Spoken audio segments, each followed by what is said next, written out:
세금 관련된 뉴스다. 누가 우리 미래의 풀을 뺏어가려고 하고 있어. 그렇지, 돈이 그렇지. 있는 곳에 세금이 있다고. 음. 도와주지도 않고 감싸주지도 않고 그냥 우리는 무정부에서 사다시피 살고 무시당하고 핍박받았던 우리의 코인러들.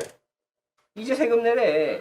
22%라는 막대한 금액을 내라고 하잖아요. 너무 높디. 이게 뭐다? 그게 그 전설의 도둑놈이다. 이 도둑놈들이 네네. 우리 22%씩 뛴다고 하잖아요. 그런데 그럴 거면 조금 합법적으로 규제라도 이것저것 다 만들어 놓고 세금을 걷는다 하더라도 촘촘하게 조금 제대로 했어야 되는데 일단 걷는다라고 선언만 했다라고 해서 요즘 뉴스가 많이 나옵니다. 금융위에서 이런 얘기가 있어요. 너희들 세금 거둘 준비가 다 되어 있느냐라는 질문에 우리는 모든 준비가 다 되어 있다라고 얘기를 했습니다. 네, 하지만 네. 반전되는 뉴스들이 최근에 나왔어요. 맞아요. 그 뉴스를 보여주겠습니다. 네, 세금 지금부터 걷는다더니 하면서 비트코인 세금에 대한 내용이 나왔었는데요.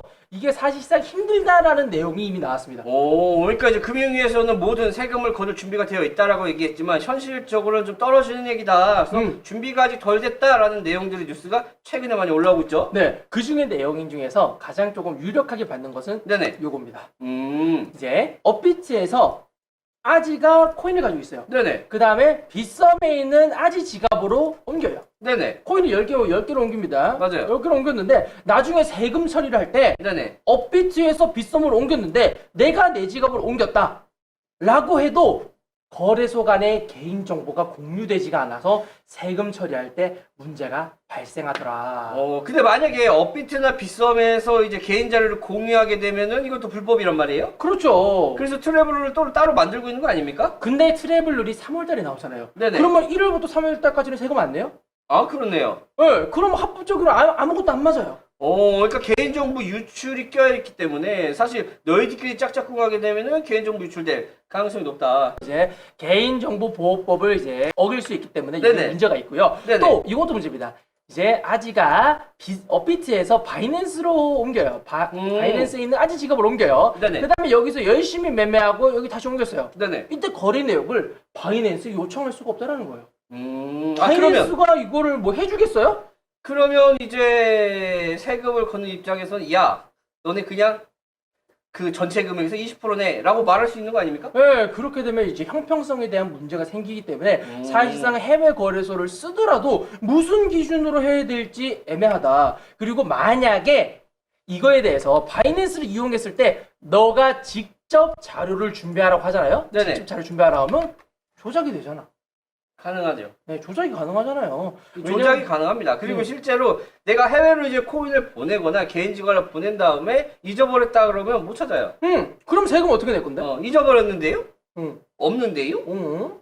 해킹당해서 지금 시중에 돌아다니는데요? 그러면 그건 또 어떻게 증명을 할 거냐? 그렇죠. 그러면 이 부분에 대해서 사실상 구멍이 숭숭 다 뚫려져 있다. 그리고 아까 호랑이 형이 말한 것처럼 업비트와 빗썸 사이에 이제 코인을 보낼 때 서로의 이름을 알 수 있게 되는 트래블룰이라는 건 사실상 3월 달에 등장하게 되는데 1월부터 3월 달 등장할 때까지 많은 사람들이 매매를 할 텐데 이 부분에 대한 형평성에 대한 문제도 충분히 생길 수가 있다. 그래서 이제 많은 분들이 이야기합니다. 네네. 이대로는 코인 갓에 어렵다라고.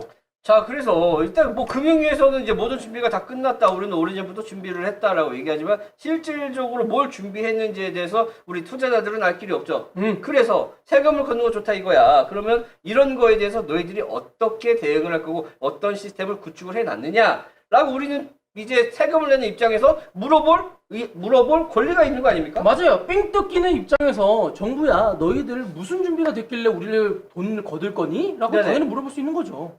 하지만 정부 지침도 없고 시스템도 구축을 제대로 못했기 때문에 사실상 이제 내년부터 해라. 맞아요. 그래서 이제 과세를 유예해라 라는 축으로 현재 많은 관심이 몰리고 있다.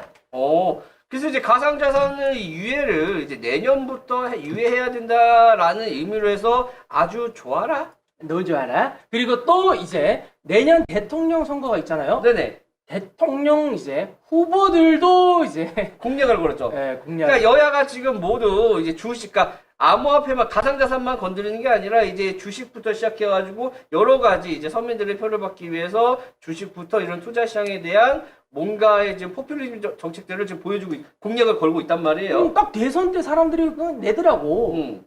그래서 세금은 좀 연기될 가능성이 한 번 더 길어지지 않을까라는 생각이 들고, 사실 뭐 금융위에서 모든 준비가 다 끝났다라고 얘기하지만 그래서 뭐가 끝났는데에 대해서는 아직 답변이 나오고 있지 않은 상황입니다. 맞아요. 그러니까 이제 국회의원들이나 이제 뉴스에서 깠잖아. 너네 이런 거에 대해서 어떻게 대응할 거냐라고 깠지만 금융위에서는 아직까지는 말을 못 하고 있어요. 맞아요.